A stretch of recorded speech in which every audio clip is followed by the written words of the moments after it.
Magandang araw sa iyo kaibigan, ito pong muli si William, ang iyong kaibigan na may kapansanan.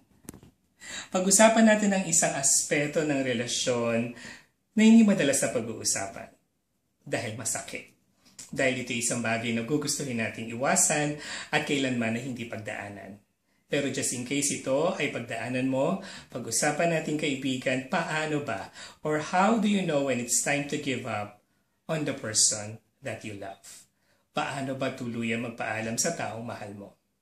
Now, alam ko hindi ito madali at papangarapin ko na hindi mo kailangan pagdaanan ito, pero just in case, ang aking mga payo ay nakaalalay lamang bilang paalala at gabay kung sakaling ito na ang susunod na yugto ng relasyon na meron ka. Now, ideally, you don't say goodbye to the person that you love. Kung magmamahal tayo, dapat ang lagi nating isipin ay yung pangwalang hanggan. Subalit kung lahat ng bagay ginawa mo na sa isang relasyon para ito ay mapanatili, para ito ay maging tapat, para ito ay maipasawalang hanggan, subalit kapos pa rin ang laban, then maybe it's time to really give it up. Lalo na kaibigan, kung ikaw ay isang tao na binago na ng pagkakataon at ikaw na yung huling tao na natutuwa sa relasyon kung saan ka kabilang. Maybe finally it's time to say goodbye to a relationship that you once built. Pangalawa, kapag nasisira na ang pundasyon ng lahat na magaganda, it's time to give it up.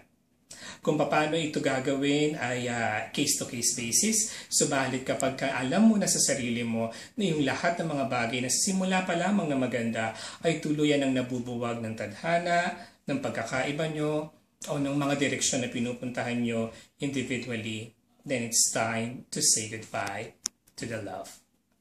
Pangatlo, lahat ng bagay ay dumadaan sa seasons.